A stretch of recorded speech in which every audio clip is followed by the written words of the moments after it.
Hi everybody, welcome to yet another video. So I've labelled this video something like the forgotten porfish on the thumbnail. It's something like that I've done. I haven't actually done it yet, so it will be something like that anyway.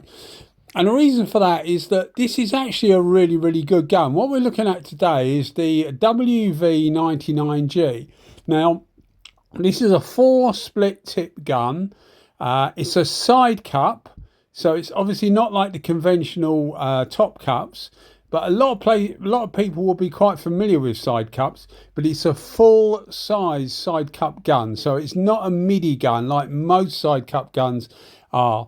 It actually takes a 3/8 BSP cup, which is different to like the Kiwami ones, the Meiji Finer Forces, and all those sorts of guns. They take a 1/4 inch. This takes a 3/8 inch, so it allows more flow because it's a bigger tool and flows more material. Now, I have done a video on this before when probably about 6-8 months after I first got it. But I thought I would get it out again because I do use it a reasonable amount and it's a really good gun. But the reason I did it is that it's actually on the Porphis website now.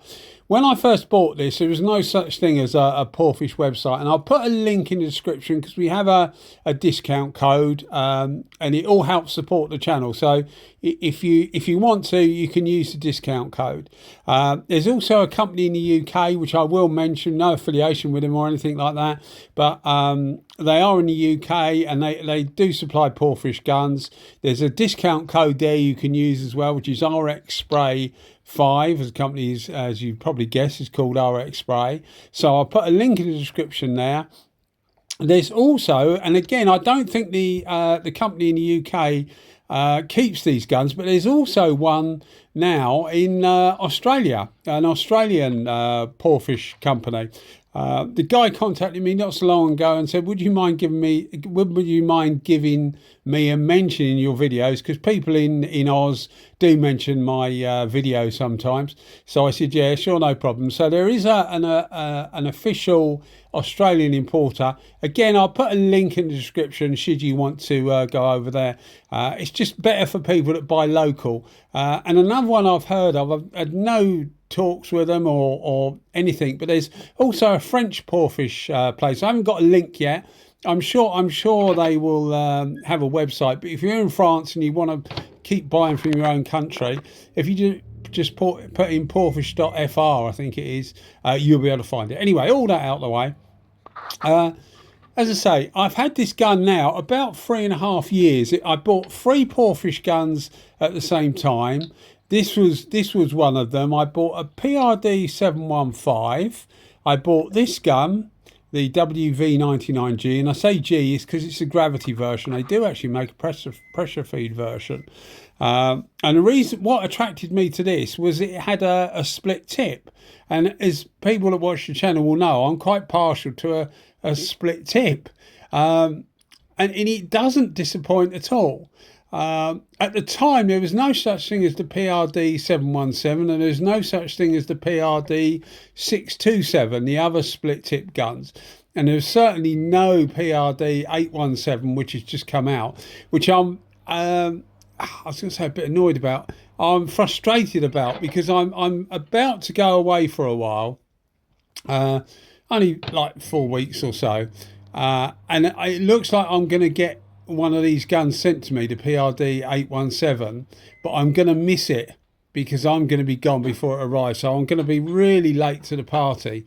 So apologies to everybody, because I know a few people have been asking on YouTube, and I've had about 5 or 6 contacts, a couple on Facebook, 4 on Instagram, asking me, am I going to get it? What do I think of it? Have I already got it? Which I haven't. Anyway, yeah, long before the 817. So the split tip guns, what made the PRD 627 and this different to the 717 was that 717 was definitely a lower pressure version. You could use it at lower pressures and it would still give you superb finish. These will to an extent, but the 627 and this, the W99, V to give it, which stands for V groove, to give it its proper designation. Normally I run at about 2 bar, and they give a really good finish. Some people will find that they're not keen on a side cup gun, but I really don't notice a difference.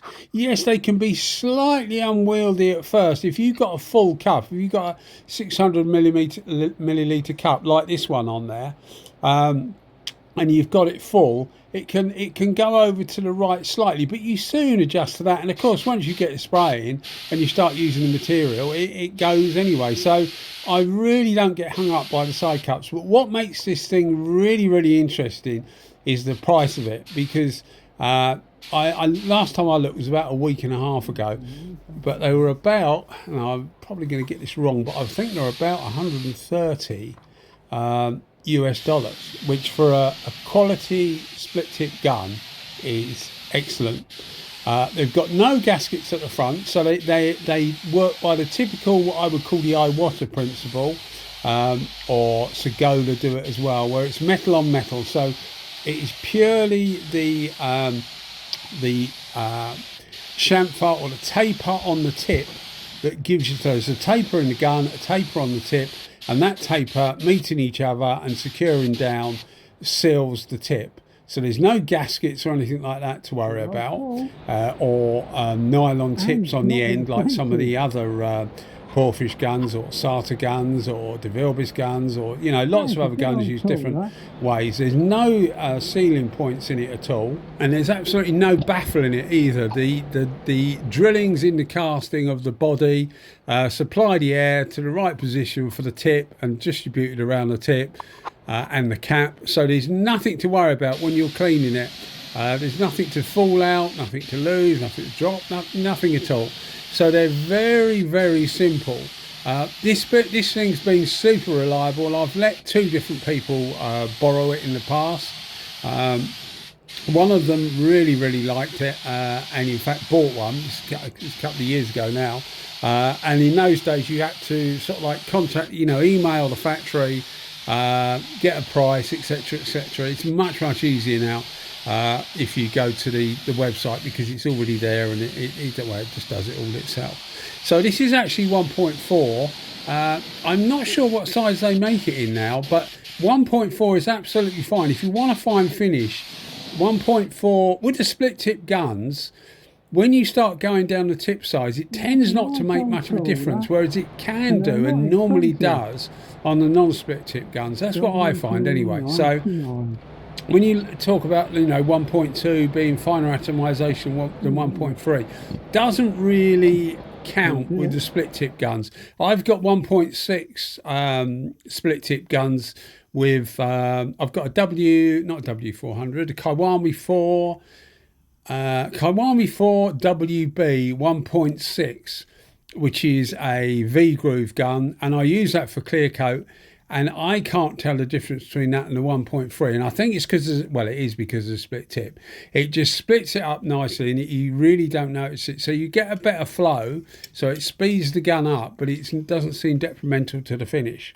I mean, we might be talking microscopic differences, but you really wouldn't notice it. Certainly your customer or, whoever you're doing it for wouldn't notice it.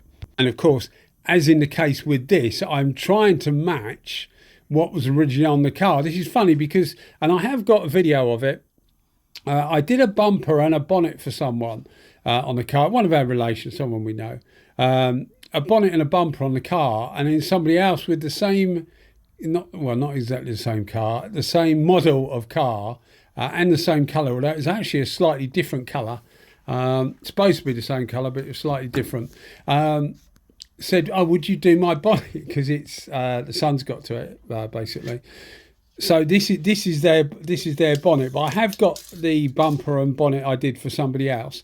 But it's you don't want it to, you know, these are, I think this car is about 15 years old, so you don't want it super sparkly. You just want it nice and to blend in. Now it's off a Honda, this one, so the Honda peel is normally quite fine. A lot of European cars, it's got really quite a heavy peel, but the Honda cars really don't. As you can see, it actually came out really nice. This has got 12 holes around the tip, which I think really helps give it fine atomization, because some of the, you can get some with 6 holes around there, and I think it just doesn't seem to work as well. Anyway, I have literally run out of time, so I'll give you the settings I use. I always use this at 2 bar, full fan, full fluid for clear coat. For base coat, then I'll normally leave the fan where it is, but cut the fluid down. It depends on your substrate really. But yeah, it's a good gun for base, but an excellent gun for clear coat, and not expensive at all. Anyway, guys, thanks as always for watching. Good luck.